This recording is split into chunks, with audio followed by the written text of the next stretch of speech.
오늘 하나님 우리에게 주신 말씀은 신약성경 마태복음 4장 1절에서 11절까지 말씀입니다.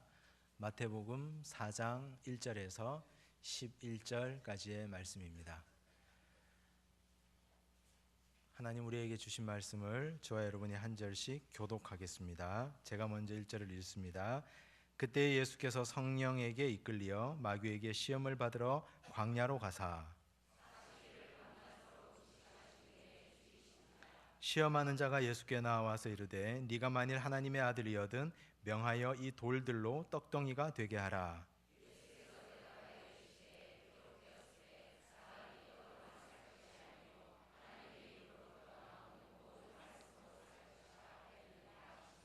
이에 마귀가 예수를 거룩한 성으로 데려다가 성전 꼭대기에 세우고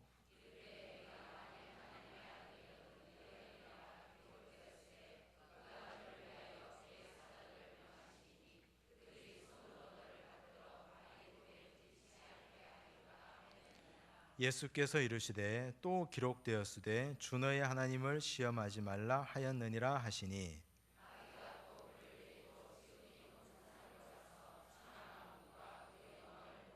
이르되 만일 내게 엎드려 경배하면 이 모든 것을 네게 주리라.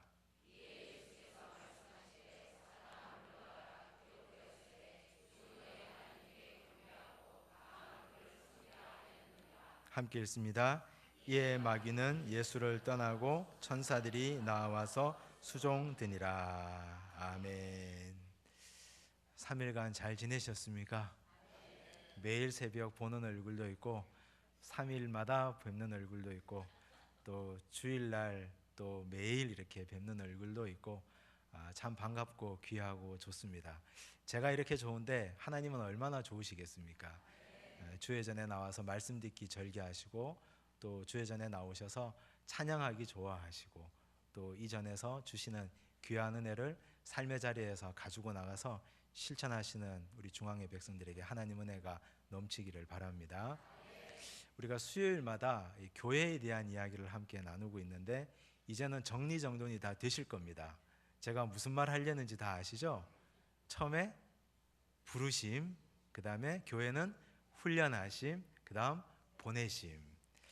가만히 있는 사람들을 하나님이 부르시고 그 다음 이런저런 방법으로 교회는 훈련하는 공동체고 훈련 잘 된 백성을 세상으로 보내는 곳이 교회다. 그런데 훈련의 내용들은 하나님이 다양하게 여러 가지를 사용하십니다. 훈련의 목적은 주인 바꾸기, 내가 주인이었다가 그리스도가 주인으로, 하나님을 주인으로 고백하는 것이 훈련의 목적입니다. 첫째, 우리가 훈련의 프로그램으로 기도를 이렇게 하라, 이렇게 기도하라. 그래서 주님 가르쳐 주신 기도에 대해서 두 번에 걸쳐 나누어서 살펴봤습니다. 이제 오늘은 말씀에 대해서 함께 보려고 합니다. 하나님의 말씀이 바로 훈련이다. 말씀 붙들고 사는 것이 훈련이다. 자, 말씀 붙들고 사는 것이 훈련이다 이랬는데 사실 신앙생활에서 두 가지만 신앙생활에 뺄 수 없는 기둥을 꼽으라면 말씀과 기도입니다. 기도는 인간 편에서 하나님께 올려드리는 하나의 통로라면 말씀은 하나님 편에서 우리 인간에게 들려주시는 하나의 통로입니다. 이게 순환이 잘 돼야 됩니다. 사람의 혈관이 동맥 그리고 정맥으로 되어 있는 것처럼 이 신앙도 말씀과 기도가 순환이 되지 않으면 신앙에 무언가 답답하고 막혀있는 듯한 느낌이 듭니다. 무언지 모르게 뚫려있지 못하고 시원하지 못하고 막혀있다. 그런 분들은 어디 용하다는 기도원 쫓아가지 마시고 이걸 점검해 보셔야 됩니다. 이걸 말씀이 막혀있나? 기도가 막혀있나? 이걸 점검해 보셔야 됩니다. 어디엔가 말씀의 기둥이 막혀져서 나와 하나님 사이를 가로막고 있다면 그걸 요인을 제거해야 됩니다. 그래야 나와 하나님 사이가 뻥 뚫린 좋은 도로가 생깁니다. 기도도 마찬가지입니다. 내려오지 않고 올려드리지 않는데 그게 어떻게 신앙의 선순환 구조가 일어나겠습니까? 신앙은 말씀과 기도 이 두 가지가 가장 중심축이다 하는 것, 그 축은 여전히 교회에서도 훈련의 아주 중요한 도구다 하는 거 오늘 함께 나누려고 합니다. 자, 오늘 우리가 예수님께서 시험 받으신 이야기를 함께 보려고 하는데, 예수님은 다가오는 이 다양한 시험을 말씀으로 이겨내셨습니다. 우리가 살아가면서 시험을 겪지 않을 수가 없습니다. 시험은 누구에게나 오는 거라고 말씀드렸습니다. 다만 시험을 붙잡으면 뭐가 된다? 죄가 된다. 시험 속으로 들어가면 죄가 되는데 시험을 흘려보내야 된다. 그런데 오늘 예수님은 시험을 흘려보내는 것을 넘어서서 말씀으로 대적하십니다. 어떤 종류의 시험이 있고 어떨 때 시험이 오고 어떻게 흘려보내야 되는지 오늘 이 말씀이 우리에게 들려줍니다. 먼저 언제 시험이 왔나? 3장을 보시면 3장 16절과 17절을 보시면 이 예수님이 시험 받으시기 전에 바로 이런 일이 있었습니다. 세례 받으신 일입니다. 세례 받으시는 일이 나오는데, 예수님이 세례 받으시고 물에서 올라오실새 하늘이 열렸습니다. 하나님의 성령이 비둘기 같이 자기 위에 임하심을 보셨습니다. 그리고 17절 보면 하늘로부터 소리가 있어 말씀하시되 이는 내 사랑하는 아들이요 내 기뻐하는 자라 하시니라. 성경에요, 성부, 성자, 성령이 동시에 출현하는 장면은 이 장면밖에 없습니다. 하나님이 하늘에서 말씀하시죠. 성자 예수님이 물에서 세례받고 올라오시죠. 성령이 비둘기같이 예수님 머리 위에서 맴돌고 계시죠. 성부, 성자, 성령이 일직선으로 한꺼번에 등장하는 장면은 여기밖에 없습니다. 굉장히 영광스러운 장면입니다. 놀랍게 영광스러운 장면. 우리가 어찌 성부, 성자, 성령을 한자리에서 한꺼번에 뵙겠습니까? 수직적으로 교차하는 하나님, 성령님, 예수님, 이런 놀라운 장면 이후에 그때 바로 4장 1절이 시작됩니다. 그때가 언제입니까? 이런 영광스러운 그때에, 그 영광이 채 지나가기도 전에 예수께서 성령에게 이끌려 마귀에게 시험을 받으러 광야로 가사. 우리가 영광에 취해 있을 때, 우리가 인생 최고의 자리에 영광에 취해 있을 때 항상 우리가 그 영광에 취해 하나님의 영광을 가리우는 우를 범하지 않는가? 성령은 우리를 달아보십니다. 우리가 우리 인생 최고의 정점에 올라 있다라고 생각할 때, 그때 우리에게는 항상 남모르는 유혹과 시험이 찾아옵니다. 이건 굉장한 성경이 우리에게 주는 지혜입니다. 여리고성 전투 이후에 아이성 전투에서 패했지 않습니까? 여리고성은 가나안 땅의 48개 성읍 중에 가장 크고 가장 단단하고 가장 방어가 잘 되어 있는 성입니다. 근데 그 성을 피 한 방울 흘리지 않고 매일 한 바퀴씩 돌다가 마지막 날 7바퀴 돌고 이겼습니다. 승리에 도취되어 있을 때 아이성 전투에서 패했습니다. 그리고 베드로가 인생 일대의 가장 영광스러운 순간, 그때가 언제입니까? 주는 그리스도시요 살아계신 하나님의 아들이십니다. 이 신앙 고백을 하고 난 이후에 우리 예수님이 정말 기뻐하셨습니다. 바요나 시모나 이를 네게 알게 하니는 혈육이 아니요 하늘에 계신 내 아버지시니라. 내가 천국 열쇠를 너에게 주겠다. 땅에서 매면 하늘에서도 매일 것이고 땅에서 풀면 하늘에서도 풀리리라.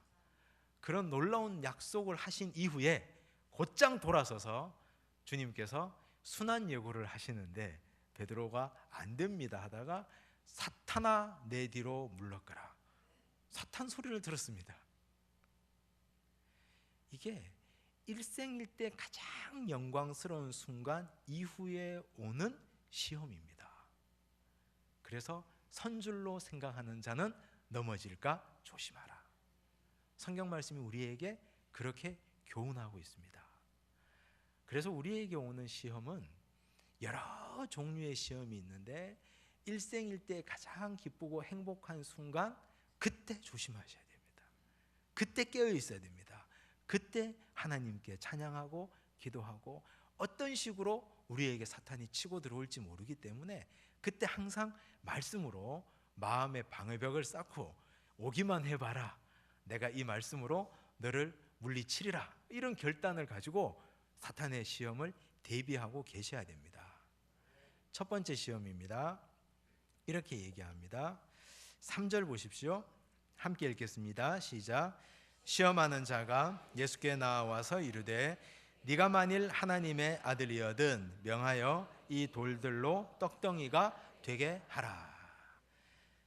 이 시험에 가장 중요한 사탄의 아주 교묘한 말장난이 어디에 있겠습니까? 예수님이 40일 금식하시고 배고픈데 이 돌들로 떡덩이가 되게 하라? 아닙니다.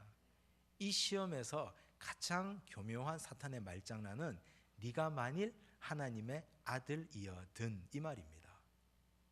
말을 바꾸면 어떻게 됩니까? 만약 네가 이 돌로 떡덩이를 되지 못하게 만들면, 떡덩이를 만들지 못하면 너는 하나님의 아들이 아니다. 자존심을 건드는 거죠. 자존심. 너희 집에 뭐 가지고 있어? 갖고 와봐. 애들끼리 어릴 때 자주 하는 얘기잖아요. 우리 집에 뭐도 있다 그러면 그럼 갖고 와봐. 네 아버지가 그렇게 잘났어? 위대해? 그럼 가져와봐. 보여줘봐. 약이 오르잖아요. 막 자존심을 자꾸 건듭니다. 근데 사탄은 왜 이런 얘기를 하느냐 하면, 세례받고 예수님이 물 위에서 올라오실 때 하나님이 하셨던 말씀이 이 말입니다.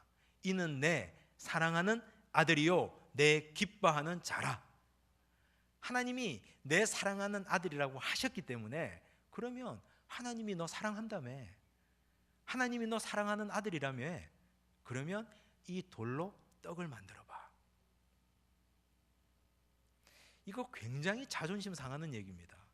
안 하자니 아들이 아닌 것 같고, 하자니 사탄의 농간에 놀아나는 것 같고, 어떻게 하시겠습니까? 우리에게도 사탄은 이런 식으로 접근합니다. 너 찬양할 때 하나님을 아버지라고 불렀잖아. 찬양할 때 그렇게 아버지라고 목이 터져라 불렀잖아. 너 기도할 때 하나님 아버지라고 그렇게 애타게 불렀잖아. 그런데 하나님 왜 너 간청을 들어주시지 않는 거냐? 왜 하나님은 너의 피로를 채워주시지 않는 거냐? 너가 이렇게 가난하고 이렇게 헐벗고 이렇게 힘들게 사는데 하나님은 왜 너를 이 허덕이는 가난에서 해방시켜주지 않는 거냐? 너 몸이 아픈데 하나님 왜 너 병을 치유해 주지 않는 거냐? 기도하면 낫게 해주셔야지. 네가 만일 하나님의 아들이거든 너 병이 나아야 될 거 아니냐? 너 가난해서 벗어나야 될 거 아니냐? 네가 만약 하나님의 아들이거든 기도하고 시험 쳤는데 시험에 합격해야 되지 않겠냐? 굉장히 약오르는 얘기입니다. 우리 마음에 그런 시험들이 계속 찾아옵니다. 안 해주면 하나님의 아들이 아닌 것 같거든요. 그런데 우리 예수님이 십자가상에서 하나님께 버림받으시면서 하셨던 말씀을 기억해 보셔야 됩니다. 뭐라고 하셨습니까? 나의 하나님, 나의 하나님, 어찌하여 나를 버리셨나이까? 나의 하나님, 나의 하나님. 예수님은 하나님께서 침묵하시고 버리시는 그 순간까지 나의 하나님이라는 하나님 고백의 정체성을 잊지 않으셨습니다. 하나님은, 예수님은 버림받는 그 순간까지 내가 아들이고 하나님이 아버지라는 그 사실만큼은 절대 놓지 않으셨습니다. 사탄은요, 우리를 자꾸만 떡에 집중하게 만듭니다. 사탄은 우리를 자꾸 우리 인생의 필요에 집중하게 만듭니다. 필요를 채워주지 않으면 아버지가 아닌 걸로 자꾸 생각합니다. 필요를 채워주지 않으면 자식과 아버지의 관계가 단절되었다고 생각합니다. 그런데 하나님은 이미 아들을 세상에 보내셔서 우리의 영혼을 구원하셨습니다. 우리는 구원받은 백성입니다. 우리의 영혼이 지금 우리가 이 세상을 떠나도, 지금 오늘 밤 내가 이 세상을 떠나도 나는 천국에서 눈뜰 줄로 믿습니다 라는 고백이 우리에게 다 있습니다. 우리가 기도해서 필요를 채워주지 않아도 다 하나님의 뜻이 있으려니, 내가 지금 기도해서 내가 당장 병이 낫지 않아도 하나님께서 이런 일을 통해서 나에게 무언가 메시지를 주시려는 게 있으려니 하나님, 이런 연단의 과정을 거치고 또 거치고 나면 하나님이 나에게 진정 아버지 되심을 보여주실 그때가 있을 거다라는 신뢰와 믿음을 가지고 우리는 살아갑니다.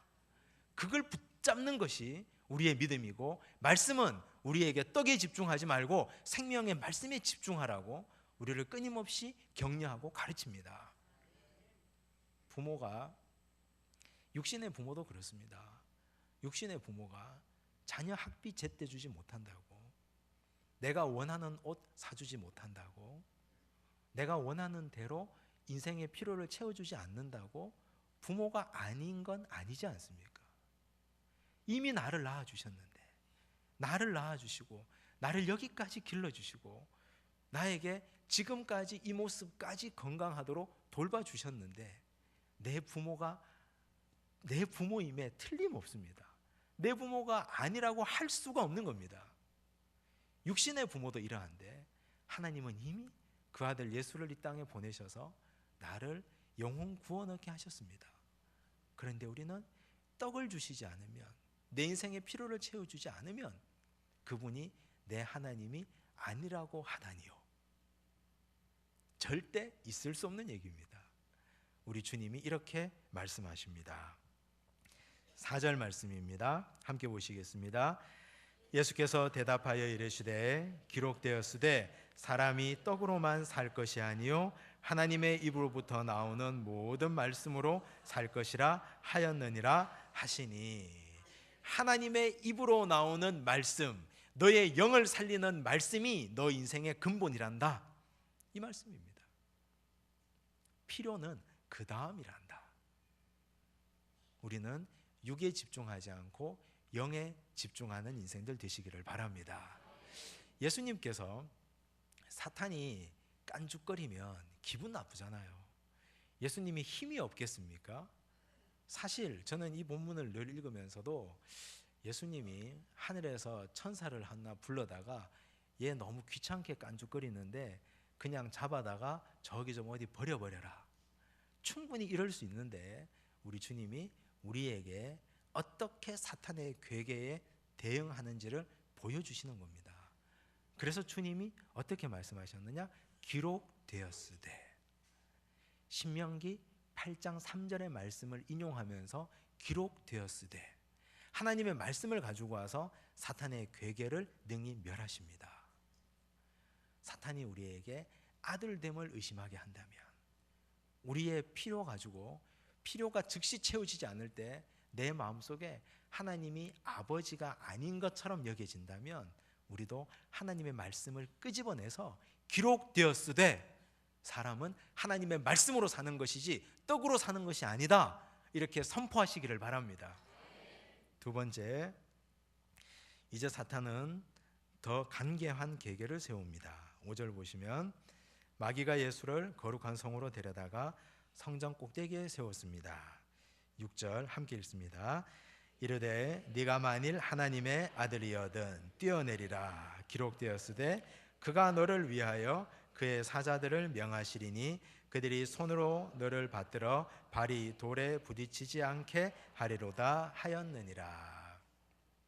자, 이 말씀 보시면 사탄은 절대 한 번에 물러나지 않습니다. 네가 만일 하나님의 아들이거든 투. 아까 첫 번째 시험에서 네가 만일 하나님의 아들이여든 이랬잖아요. 두 번째 시험, 네가 만일 하나님의 아들이여든 투. 또 얘기합니다. 또 사탄은 집요합니다. 집요하다는 말을 좀 좋은 말로 바꾸면 뭘까요? 성실합니다. 굉장히 성실합니다, 사탄이. 근데 우리는 게으릅니다. 그래서 지는 겁니다. 사탄보다는 적어도 성실해야 되지 않겠습니까? 사탄이 우리를 시험하는 것보다는 그래도 우리는 마귀보다는 좀 성실해야죠. 하나님보다는 덜 성실하더라도. 근데 이 마귀가 가만히 보면 굉장히 집요하고 굉장히 성실합니다. 요셉을 시험할 때도 그랬습니다. 요셉을 시험할 때 보디발의 처가 요셉을 유혹하는데 한 번 와가지고 계속 눈여겨보다가 동침하기를 청했습니다. 요셉이 하나님이 나에게 모든 것을 다 허락하셨고 주인도 나에게 다 허락하셨지만 당신만큼은 허락하지 아니하였다, 거절했습니다. 그럼 끝나야죠. 근데 성경에 보면 이렇게 나옵니다. 날마다 동침하기를 청하니. 미칩니다. 그러면 아니 생각해 보세요. 청년의 정욕이 얼마나 무서운 것인데 사탄은 이렇게 성실합니다. 얼마나 성실한지, 그 한 사람을 놓고 얼마나 열심을 내는지. 우리는 한 사람 전도하려고 찔러보다가 안 되면 포기하잖아요. 한두 번 찔러보다가 에이 말아라, 뭐 이 좋은 것 안 받으려면 말아라 이러는데 사탄은 굉장히 성실하게 매일매일 접근합니다. 심지어 예수님에게도, 심지어 하나님의 아들 예수님에게도 네가 만일 하나님의 아들이었든 이런 식으로 접근하는데 우리에게야 말해서 못하겠습니까? 시험은 한 번 우리가 쫓아냈다고 두 번 쫓아낸다는 보장이 없습니다. 100번, 1000번 보장 없습니다. 101번, 1001번째 넘어지는 것이 시험입니다. 그러므로 항상 깨어 있어야 됩니다. 항상. 그게 영적 전쟁입니다. 그래서 힘든 겁니다. 그래서 신앙생활이 힘든 겁니다. 집요하고 성실하게, 그러면서 은밀하게, 끊임없이 사탄이 우리에게 파고듭니다. 뭐라고 얘기합니까? 뛰어내리라. 이 뛰어내리라는 얘기는요, 네가 만일 하나님의 아들이거든 기적을 보여라. 살 거다. 염려하지 말고 기적을 보여라. 이것도 굉장히 자존심 상하는 얘기입니다. 야, 네가 만일 하나님의 아들인데 여기서 왜 못 뛰어내리느냐? 뛰어내려라. 기적을 보여라. 그런데요, 성경에 나오는 수많은 기적들 중에요, 기적이 사람을 변화시켰느냐? 어떻게 생각하십니까? 기적은 결과적으로 절대 사람을 변화시키지 못합니다. 기적 중에 가장 큰 기적이 뭘까요? 죽은 사람이 살아나는 거죠. 죽은 사람이 살아나는 거. 요한복음 11장에 죽은 나사로가 살아났습니다.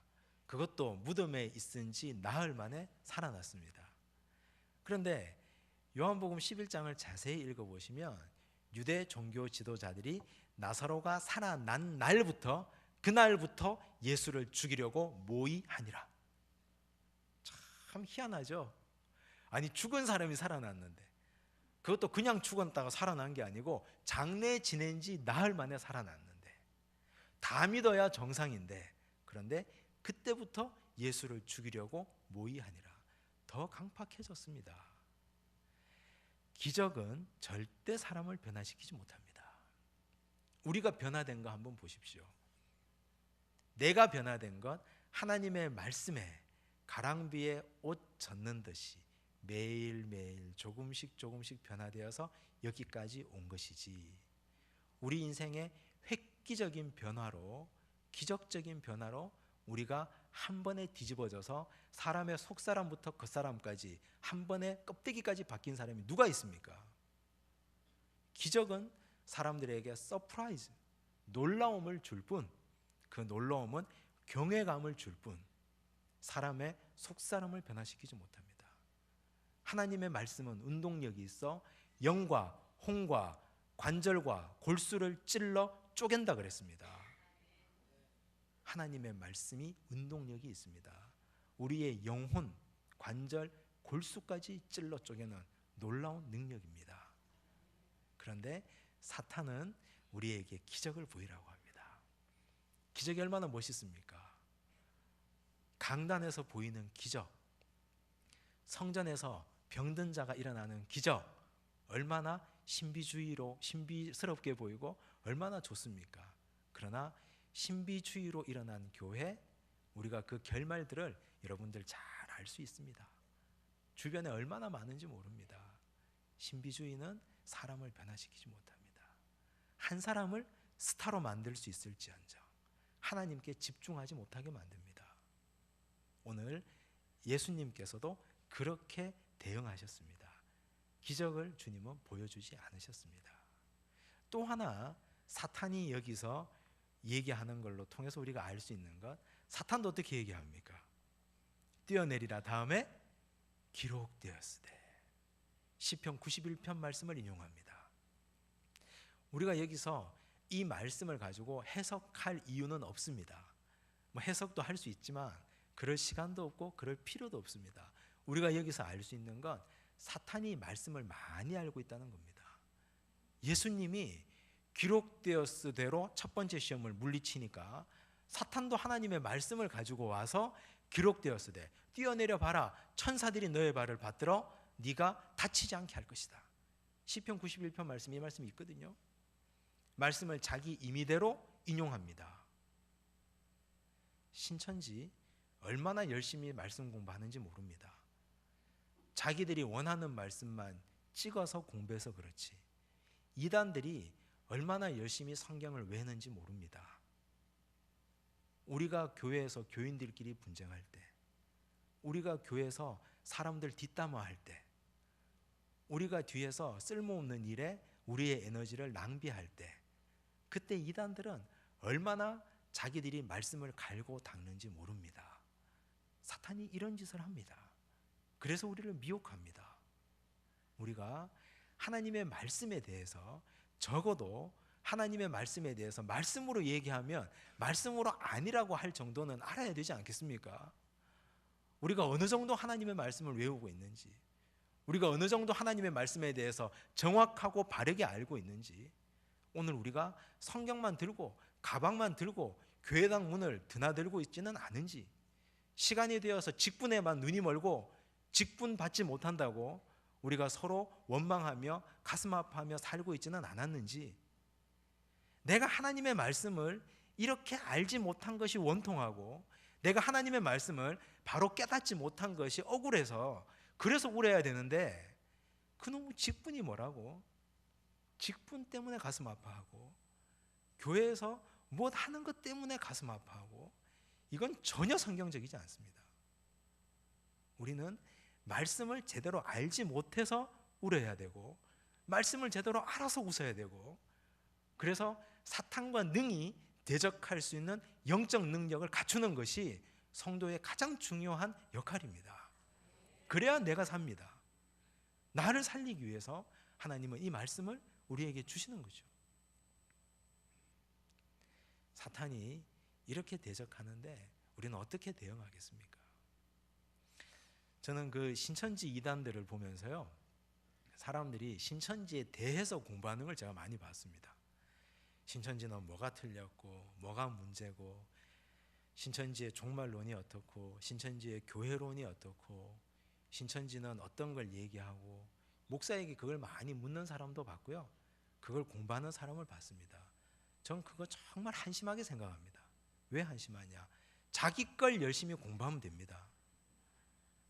내가 있는 자리, 내가 서 있는 자리, 내가 하나님의 말씀, 이 말씀을 제대로 알고 있으면 어떤 이단이 공략해도 저거 좀 이상한데?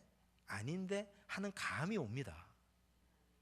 이건 아니다 하는 느낌이 옵니다. 내 걸 열심히 하면 넘어가지 않습니다. 신천지에 대해서 공부할 필요는 없습니다. 그건 목사들이 하는 것이고, 신천지에 대해서 이런저런 연구하지 마시고 하나님의 말씀을 열심히 듣고 열심히 공부하고 열심히 외우고, 그리고 그걸 내가 마음에 새겨서 살면 됩니다. 그래서 은혜 받고 그대로 살면 어떤 이단이 공략해도 이건 아니라는 얘기가 나옵니다. 사탄이 이렇게 공략할 때 우리 예수님 7절 보십시오. 함께 읽습니다. 예수께서 이르시되 또 기록되었으되 주 너의 하나님을 시험하지 말라 하였느니라 하시니. 예수님은 사탄이 시편 91편 말씀을 가지고 얘기하는데 그 말씀은 네가 이해를 잘못했구나, 그 말씀은 이런 견지에서 얘기한 거지 넌 그걸 오해했구나, 이렇게 친절하게 설명하지 않습니다. 왜냐하면 말을 썩기 싫다는 겁니다. 주 너의 하나님을 시험하지 말라, 이 말은 말씀을 가지고 장난치지 말라는 겁니다. 말씀 가지고 장난치지 마라.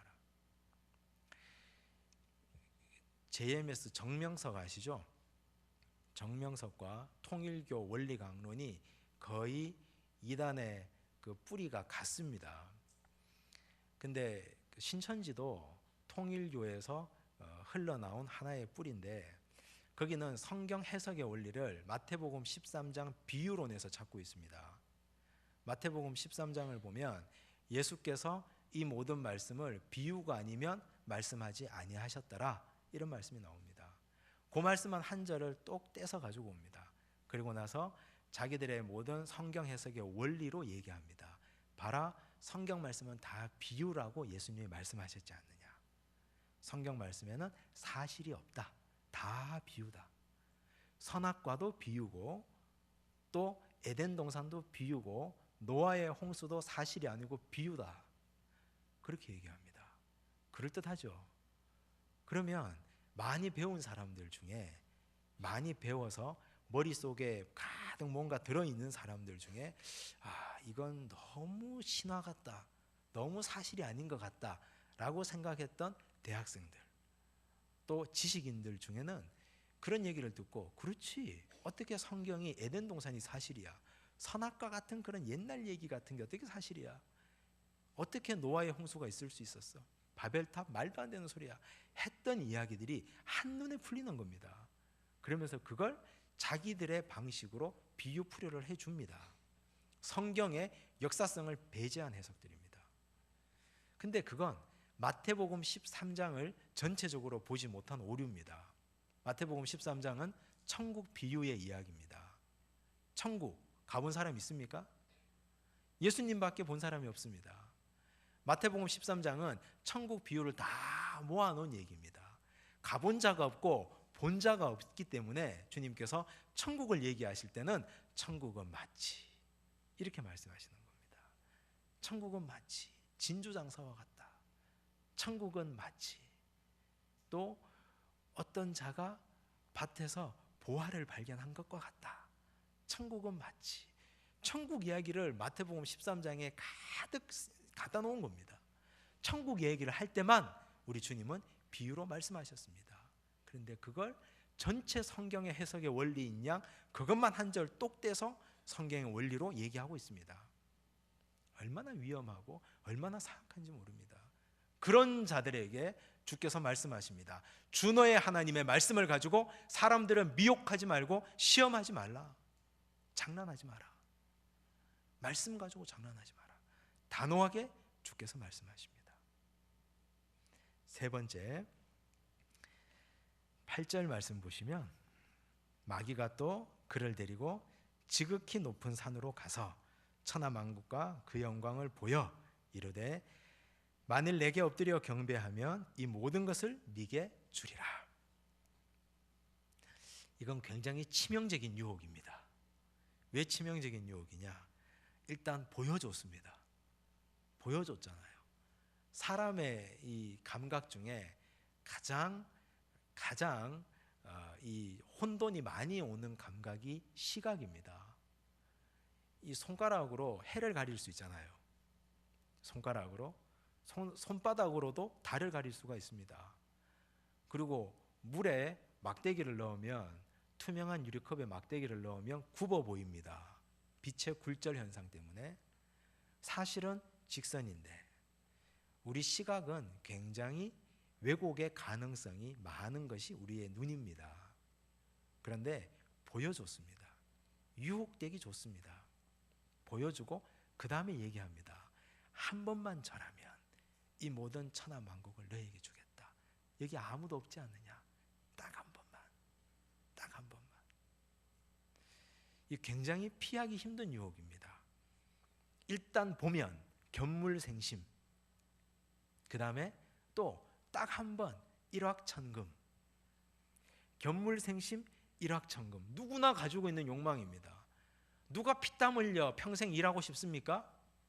내가 봤는데 준다는데 안 갖고 싶은 사람이 누가 있습니까? 그런데 우리 주님이 이렇게 얘기합니다. 10절 기록되었으되, 또 기록되었으라고 얘기하시죠.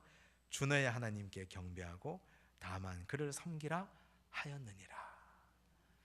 주 너의 하나님께 경배하고, 이 말은 경배하려면 주님과 시선을 맞춰야 되잖아요. 그건 천하만국의 영광을 보여주어도 내 눈은 주님의 눈에서 한치도 시선을 떼지 않겠다. 아무리 세상 영광이 아름답고 솔로몬의 영광보다 더 아름답고 귀하고 영화롭다고 하더라도 나는 그 영광에 내 눈을 주지 않고 내 마음을 빼앗기지 않겠다. 나는 오히려 그저 주님 눈만 바라보고 주의 얼굴만 바라보고 내 시선을 거기에 고정하고 그 앞에만 무릎 꿇겠다 하는 고백입니다. 신명기 6장 말씀의 인용입니다. 또한 천하만국을 보여주고 이거 다 너 거다 한 번만 경배하면, 그런데 세상에 땀 흘리지 않고 얻는 건 없습니다. 세상에 정의로운 수고를 하지 않고 얻는 건 불의의 재물입니다. 어떤 것이라도 그런 재물은 사탄이 주는 겁니다. 내가 노력하지 않고 땀 흘리지 않고 얻는 재물.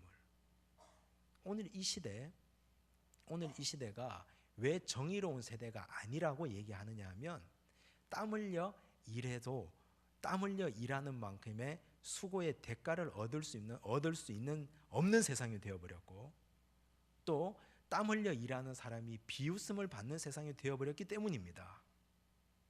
모두가 한 번 사탄에게 절하고 모든 영광을 다 누리려고 하는 일확천금의 세상, 그걸 어른들이 보여주기 때문에 우리 아들, 딸들이 그런 세상을 꿈꾸고 살아갑니다. 땀 흘려 일하는 것이 부끄러운 것이 된 세상, 얼마나 부끄러운 세상입니까? 그런데 우리 주님은 천하만국을 그런 식으로 얻으려 하지 않으셨습니다. 우리 예수님은 한 번 절하고 천하만국의 영광을 얻는 걸 포기하시고 예수님은 하나님을 섬김으로 십자가의 길을 걸어가셨습니다. 한 걸음 한 걸음 십자가의 그 힘든 걸음을 옮겨가며 머리에 가시관을 써가며 채찍 맞아가며 창에 찔려가며 못박힘을 당해가며 자기의 온몸의 피와 물을 다 쏟아가며 급기야 죽으심으로 천하만국의 영광을 얻었습니다. 땀만 흘렸습니까? 피도 쏟았습니다. 피만 쏟았습니까? 목숨까지 내어주셨습니다. 그리고 천하만국의 영광을 얻었습니다. 사탄은 우리에게 땀 흘리지 않아도 얻을 수 있는 게 얼마나 많은데 우리에게 일하지 않고 돈 버는 법을 가르쳐 줍니다. 그런데 예수님은 그거 사탄이 주는 거라고 단호히 물리치라고 얘기합니다. 부모 세대가 땀 흘려 일하는 법을 가르쳐 주셔야 됩니다. 정의로운 대가, 정의로운 수고의 대가와 땀의 결과가 오늘 우리 이 땅을 풍요롭게 만들 것이고 이 땅을 정의롭게 만들 겁니다. 그래야 우리가 주님 섬기는 주의 백성이라고 할 수 있습니다. 오늘 우리 예수님께서 우리에게 샘플을 보여주셨습니다. 본을 보여주셨는데 사탄이 이런저런 방법으로 성실하게 공략하는데 우리 주님은 때마다 시마다 기록되었으되 사탄도 기록되었으되 예수님도 기록되었으되. 그런데 우리는 어떻게 하시겠습니까? 사탄이 우리를 공략할 때 무엇으로 그 사탄의 날선 검을 막아내시겠습니까? 무엇으로 그 사탄의 악한 괴계를 능히 이기겠습니까? 말씀이 내 입에 없는데, 말씀이 내 손에 없는데 언제까지 피해 다니겠습니까? 언제까지 온몸에 사탄이 내는 상처로 온몸이 생채기를 입고 살아가시겠습니까? 부디 하나님의 말씀을 가지십시오. 말씀을 많이 읽고 붙들고 살고 기도하고 많이 외우고 집중해서 듣고, 그래서 하나님의 말씀으로 이 약한 세상에 마귀의 괴계를 능히 이길 수 있는 우리 중앙의 백성들 되시기를 간절히 바랍니다. 우리 함께 합심해서 기도하겠습니다.